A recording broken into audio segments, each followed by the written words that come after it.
You are joining us here at Peoria Live. We air every Wednesday morning at 8:30, and this is my guest, Melissa Maubach. Hi. She is our manager at Curves and my sidekick, if you will.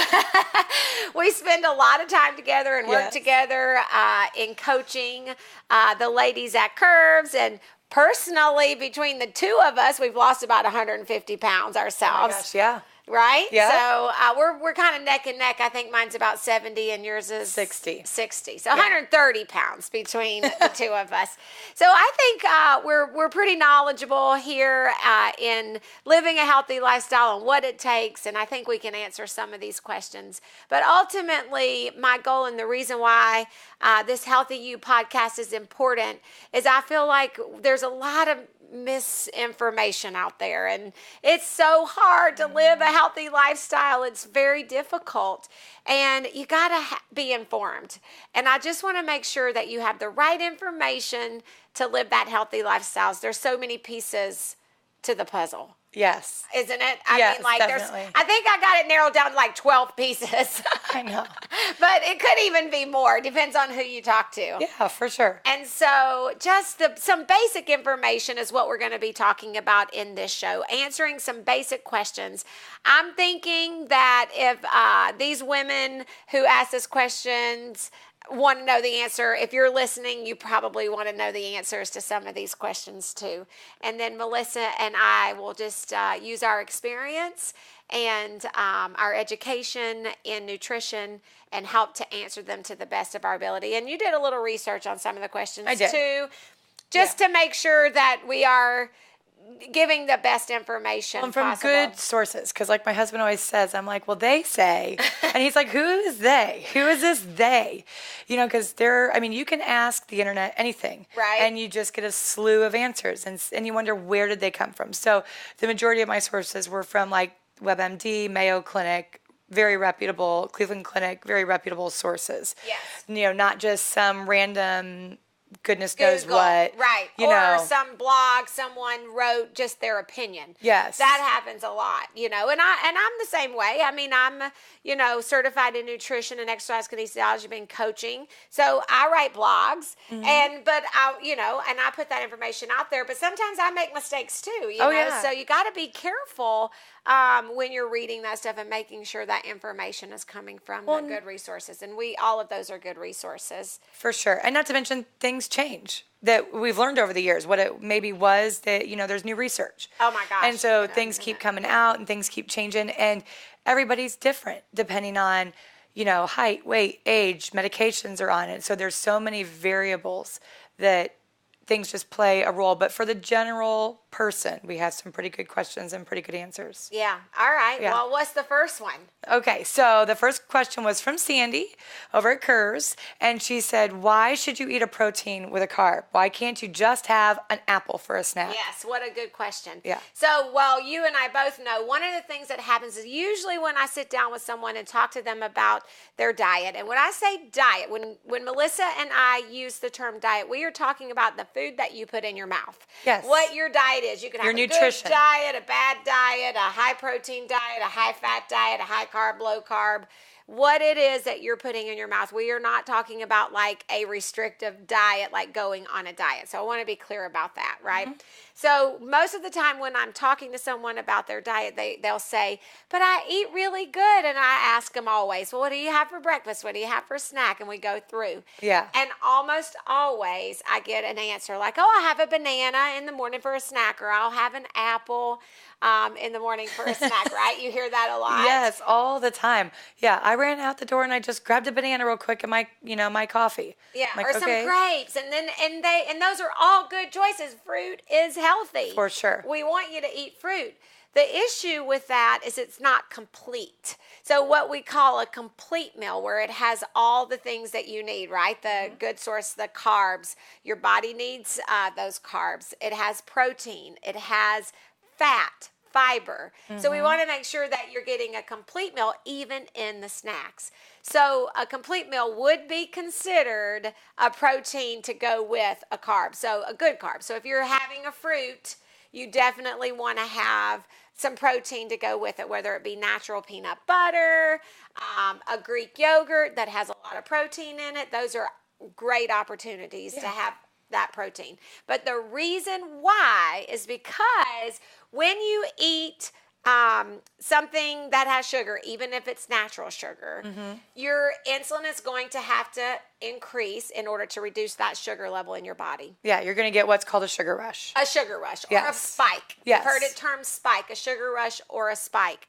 So when you just eat that apple, those natural sugars in that apple is going to cause that insulin, that sugar rush, that spike, right? Yep. But when you incorporate protein, and proteins usually have good fat, right? So when you incorporate that protein along with the fat, it reduces how quickly that spike goes up. Exactly. So it kind of slows that spike down a little bit.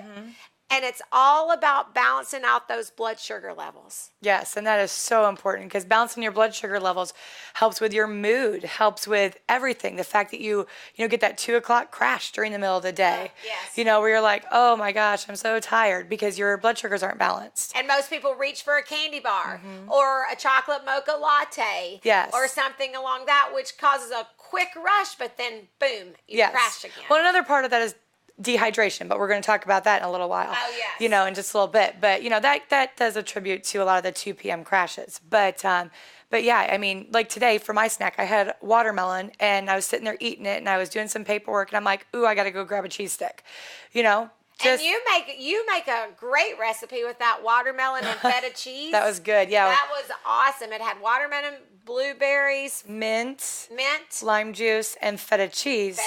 Yeah. So there you go. So you incorporated some fat and fiber in the watermelon, and then the natural sugars and the protein. Yep. So a serving of that, and there's your snack or dessert or whatever you want to have. Oh, for sure. It was kind of like a dessert, wasn't it? It really was. That watermelon was sweet. It was awesome. It was so good. The question again from Sandy, why should you eat a protein with a carb? The technical answer is because it slows down that spike or that blood sugar rush because of the fat and the protein. Yeah, your body just processes it better. It processes it better, but there are so many other good reasons, and I do want to say this too. When you eat protein, it's filling, and it sticks with you because it takes our bodies longer to break it down. Yes, so it sticks with you longer. So hopefully that helps answer that question. Yeah, so don't just eat an apple. That's a great question, because this is a girl right here who loves her coffee in the morning, and we get that question a lot. Yes, because there are a lot of mixed emotions. And coffee's a diuretic, so we want to make sure they're getting enough water. Yes, coffee is a diuretic, and caffeine can wreak havoc on your body if you consume a lot of caffeine. And that's where the issue comes in. So caffeine in moderation, it is, in my opinion, based on my education and what I've been taught and what we see in studies and research, is that a little bit of caffeine and caffeine in moderation actually has some positive benefits on your body a lot of times. It can, yes. And it's not bad for you in moderation. So a little bit of coffee, I think, is okay with some caffeine in it. Or maybe a soda here and there. Nothing you want to drink every day, all day long. But caffeine is okay in moderation. So what did you find out? I know you did a little research on that, because this was one of those questions where we were like, because based on what we know, caffeine. Yeah. Exactly. And like we had said at the very, very beginning, we're kind of getting the general norm for people, because some people are very caffeine sensitive. They can't have it. Right. There are some times where medications play a role into that. And so I'll talk about that too. But according to Mayo's Cleveland Clinic, they said you can have up to 400 milligrams of caffeine a day, which is the equivalent of 4 cups of plain old regular brewed coffee. Okay. And that's considered a safe level for adults. Yes, not children. Not children, adults. Not children. That's a whole nother issue. We don't have all day for that one. But so for adults, so for your standard grown-up, 4 cups of coffee is considered a safe zone for your average person who doesn't have issues with sensitivities to caffeine or have medications. So they said there were 3 medications in general that kind of stuck out that really, really are triggers with caffeine that don't mix well. Okay. One of them was I'm going to say it wrong, ephedrine. So common in decongestants. Okay. Caffeine and that do not mix well. Okay. The other one, I am going to botch this really bad. Theophylline. And so it opens your airways. It has to do with your bronchioles. Doesn't mix with caffeine well. But the last one I thought was kind of really weird was echinacea. As a supplement, it doesn't mix with caffeine well. It causes a lot of sensitivity issues. You can look that up, and take a little bit more into there. But I thought that one was, I'm like, oh my gosh, so many people take echinacea because it's a good, I believe, immune support supplement that people take, and it's very commonly taken. So I was a little shocked when I saw that one. And there probably are other medications. These are just some of the top Those are some three. that just stuck out a and little bit more. You could have some medical issues or concerns that could be a problem with caffeine. So for some people, we're talking about an average healthy adult. Yes. And I know that my sister had issues with cyst in her breast tissue, and it was, can't remember the name of it, but it was caffeine related. Yeah. So she was to not have any caffeine because it could cause issues and make them worse. Well, another common thing you hear is heart palpitations. Okay. One being we're dehydrated because coffee's a diuretic. So for every cup of coffee you drink, you have to drink an extra glass of water. That is a very important point when it comes to caffeine. So being that diuretic, you can't count caffeine as water. No, you cannot. And in fact, when you have a cup of coffee, like Melissa just said, you must drink an extra 8-ounce glass of water to offset that. So if you're drinking 6 to 8 glasses of water a day and you have 2 cups of coffee, now you're drinking 8 to 10. Right. And technically, we're going to get to hydration, but technically you should have half your body weight in water is that good rule based on what we found. But so you just have to add even to that. So amazing. It is. All right. So good news for the coffee lovers like me. Mayo Clinic says you can have safely up to 4 cups of coffee a day. But I do want to say, talk to your doctor, talk to someone, because if you're taking medications or you have a kidney problem or things like that, you may need to reduce that level of caffeine because caffeine can come with some problems or impact other issues. But as long as you're healthy and drink it in moderation, it should be okay. Well, and a tricky thing, too, that people have to be aware of is those energy drinks that are out there. Because it's 400 milligrams. I mean, I'm not going to name any brand names because I don't want to make anybody mad. But, those big old energy drinks that are out there, flip it over. I mean, that caffeine level, and not to mention they have other things like taurine and different stuff like that, but just a caffeine level in general is through the roof. And then when you mix it with those other things, you can get into some dangerous levels. Yeah, we're talking about coffee just here, coffee. Not like extreme caffeine drinks, because those things really have been contributed. They actually contribute those to some major heart issues. Young kids having heart issues and things like that. That's a whole nother story. We'll have to have a doctor on with us to help us with that. That would be a good one. That's a good one. I'll have to remember that. So that's a big deal right now. Awesome. These are good questions. I know, aren't they? Yeah. Okay. So next. All right. So from our girl, Mary Adams, we love her to pieces. So she had the question, are all artificial sweeteners bad? That is a good question. Artificial. So artificial. Artificial. So that in itself, when you hear the word artificial, doesn't sound good, does it? No. No. It is obviously something that's been modified. You know, it's artificial. It's been modified in a laboratory. It has ingredients in it that are not real, meaning that they have not grown from the ground. They weren't ever alive at any point. So it's just artificial. So my answer to that is not really. I don't think that anything artificial is good. And I know that we can consume it without even knowing. In fact, our show next week is going to be about food labels and understanding what's in There are 96 names for sugar. 96? 96. They're tricking us. I'm telling you, they are trying to trick us. The fact of the matter is your body knows what to do with real sugar. Yes. Okay? Now, we know that sugar is the culprit for the weight problem we have in our society today. Because, again, there's 96 names for it. It's hidden in everything. It's hidden in everything, and we're eating too much of it. Yeah. But like caffeine, sugar in moderation is okay. And real sugar, your body knows what to do with Yeah, it. real sugar, real honey, real sugar. Honey's very good. And some people say, oh, I can't eat honey, it has too much sugar. Again, honey's like fruit. It's a natural sugar. Your body knows what to do with it. But if you have some natural peanut butter with your honey, then you're okay. And you have it in moderation. So artificial sugars. Oh my goodness. There's sucralose. There's, aspartame. I mean, there's just all these things. And it was kind of cool because they said artificial sugars. So artificial sugars is it's very tricky because of the terminology with words. So a lot of the products out there say natural.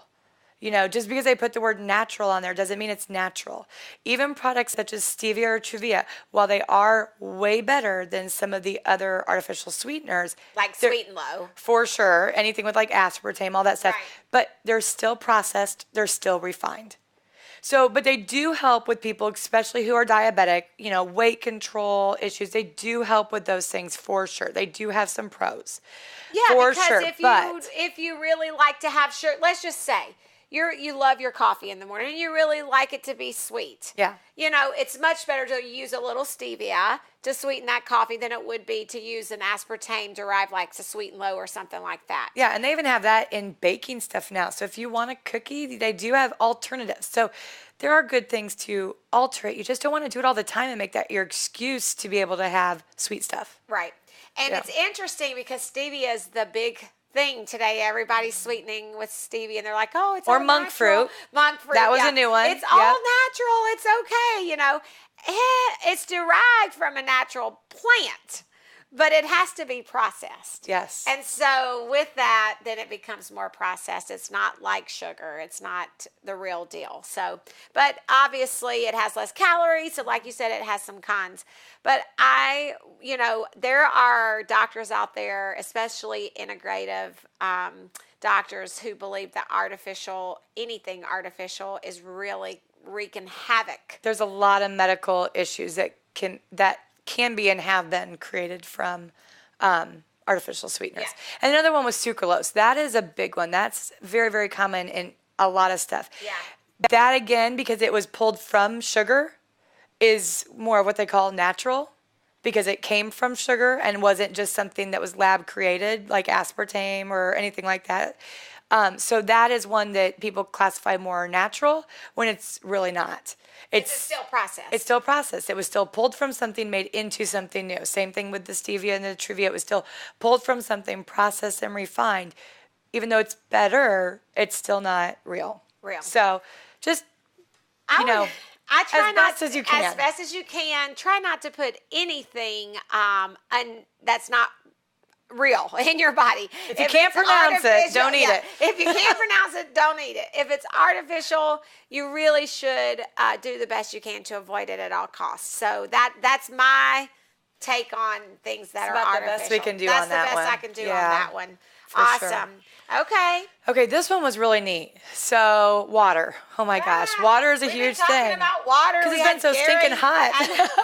Well, and we had Gary, the water medic, on here, and he's just been very informative about water. And we've been talking about hydration Well, we had Dr. Marianne Hoyle, who gave us a lot of insight on water. Yeah. So that was really kind of cool to hear her aspect on it. But how much water should we drink, and can you be overhydrated? And we know that, for a fact, because we actually had one of our Curves members who was overhydrated. Yes. And it was very dangerous. Yeah. So the answer to your question, how much water is enough? The general rule of thumb, most people will say 64 ounces a day. Well, that's for the average body size, and that average body size has changed greatly. I think the average body size that they're classifying now is about 150 pounds. Right. But that, 64 ounces or 6 to 8 glasses, that's if you're not doing anything. That's if you're not working out. Basic needs are. Yeah, not working out. It's not a hot day. There's lots of other things that attribute to that. That's just living, breathing, being in your house, being at work, not doing anything above and beyond. Right. And I also think now that the weight has increased, That's why they're now saying we should have half our body weight in water. ounces. Half our body weight in ounces in water, because there's many of us that obviously aren't that average 150 pounds. We're much more than that. So then how much water do they need just to sustain a healthy life? This is the basic half your body weight. So if you're getting outside sweating, you need to add water for that. Or if you're drinking coffee and caffeine, you got to add that extra water for that. Yes. So you have to take account. Sometimes you can be taking medications that could correlate to some dehydration issues. You might have tummy issues. You know, someone who's fighting IBS, and if you have a flare-up and you have diarrhea, that is going to dehydrate you quickly, very quickly. So it is so different. And then we get into the whole electrolyte thing, which is a whole nother topic. You know, it's not just about water. That cellular hydration. Exactly. So sometimes you need the sodium, the magnesium, the potassium. And that's one of the biggest problems. So they said it's called dilutional hypotremia, which is AKA water intoxication. And so what it does is it causes your sodium levels to plummet. And potassium too. Yeah. And so it can cause major issues. This doctor was saying like major issues with your brain. I mean, there were some pretty scary stories on there. So it's just about getting your water in for sure, but being careful about it. I mean, you don't want to sit and drink like 4 liters of water in 2 hours because you've been outside running 10 miles. You got to add a little salt in there and a little potassium in there, and electrolytes back in. And there are lots of natural supplements for electrolytes that you can add to your water if you're exercising outside. And I want to say too, a big issue is so many people think drink more water, lose more weight, and that's where that issue comes in. So then you have somebody who may weigh 150, 160 pounds, and they're like, I need to drink as much water as I possibly can. And they're on a super low calorie diet.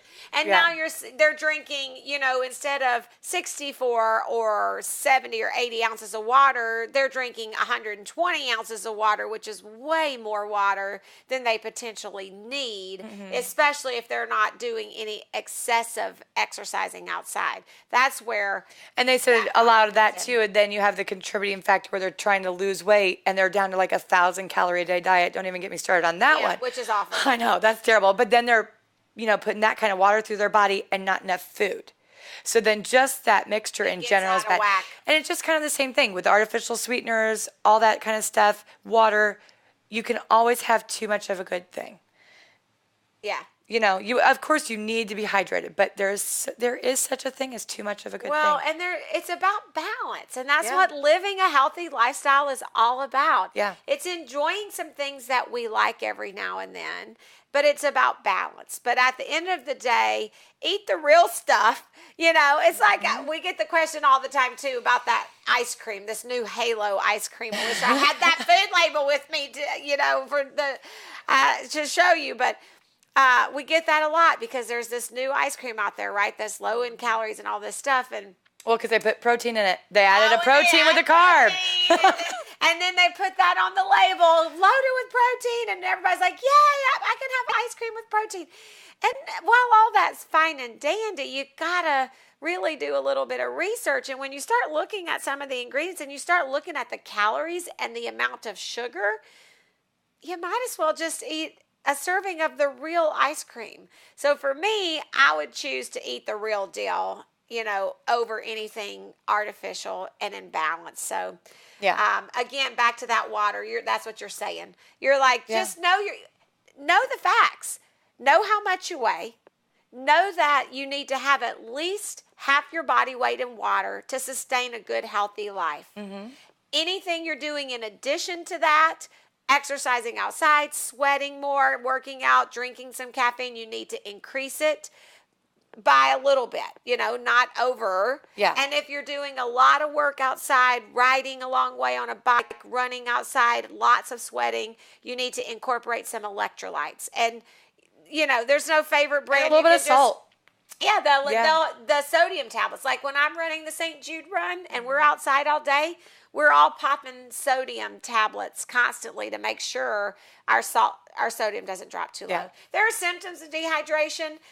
One of the first symptoms you can get is achiness in your neck and I get it right across my collarbone. and you can just feel it. Yeah. And most people go, "Oh man, I've got tension." Well, it's probably more likely dehydration. Oh yeah, dark circles under the eyes. Circle big under the cause eyes. of dehydration. Tired, big. crampy, Charlie horses, achiness, like legs, like your legs don't stop moving and that kind of thing. Yeah. So yeah, anyway, that list is huge. The it goes on and on. dehydration. That's a good question. It's there's so much information out there that it's hard to know the real truth. No, But right? at the end of the day, Dr. Carrie Musselman was on, and she was just saying, you got to know yourself. You got to know yourself. If something's going wrong or you feel something out of whack, you just have to be aware. For sure. Do that basic. Are there any more questions? So on the same line of too much of a good thing. Okay, so one of the biggest things is portion distortion, right? Yeah, I think this is our last question. So this is a good one to end on. Yeah, because adding an extra 100 to 200 calories a day over 1 year, that is 10 pounds. And so that's how that creeps up really quick. That's how nibbling while you're making dinner, eating a bite of this, eating a bite of that, having a glass of wine while you're cooking dinner or doing that. Well, that doesn't count, right? Because you didn't log it. Or that doesn't count because you just had a bite. It does count. Finishing up your kids' food on their plate. Exactly. And you don't even think about that. The only thing that's really in your mind is what was on your plate. Exactly. That happens a lot, and it adds up. Well, 3,500 calories.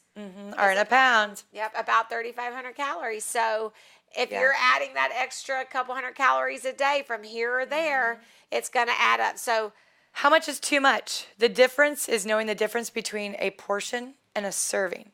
Okay. So there was a really cool thing that I had found on Pinterest. And, your standard 4 ounces of meat, what is it? It's the size of the palm of your hand. Well, that's a little misleading. Because you and I have about the same size palm. Right. But our husband's palms are a lot bigger. I know. So I can have my husband's palm is 4 ounces. No. Here, Joe, give me your palm. Right. Let me see if I've got 4 ounces of steak over here. But it's about a deck of cards. And then when you have to be careful because it's about a deck of cards, but if your meat is this thick, you have to think of it that way. It's a deck of cards. Yeah, it's as thick as a deck of cards and about the same size as a deck of cards. That's a great analogy. So that's a good way. I love that. You got any more good ones? Oh gosh, I think it was a tablespoon is about the size of the tip of your thumb. Okay. 2 ounces is about the size of a mouse, like a computer mouse. Okay. That's not much. It's not. Because a serving of red meat in general, when you're looking at portions for chicken or fish, those are more 4 ounces. Pork is more 3. Beef is 2. Like if you're eating beef, chopped beef. If I handed my husband a steak the size of a computer mouse, he'd probably look at me like I was nuts. You know what I mean? So portion distortion. You go to a restaurant and you're like, y'all have this 16 ounce. That is our biggest problem is how much we eat. For sure. And we have got to get those portions in control. Remember, the size of your tummy is about as big as your fist. Problem is we've stretched them. We stretch it, and so but it's elastic. So the good news is your tummy's got elasticity, so it kind of shrinks back down, but it takes a little bit of time. You really have to pay attention to the portions. And then you said something, and we're talking about the serving size. So we're going to look at food labels on next week's show. Yes, that's a good one. I know. So we're going to save that for next week because that serving size, boy, they trick us with those labels. For sure. My girls just today, they grabbed one of those green teas. Well, it's green tea, right? It's good for you. It's green tea. Sounds good. Well, it's like a sweetened with citrus or something. And they were like, well, it only has 100 calories. I was like, what's the serving size? And it was like 2.5. Right, so I was it's 250 calories or 225 in calories. a drink. I know. You gotta know what you're putting in. For sure. Our time's up. Oh, thanks so much we could for talk on joining this all us day. on Healthy You. Email me your questions, kim@ivedecided.org, and share this show for your friends. Thanks a lot. We'll be back next Wednesday morning. PeoriaLife.com.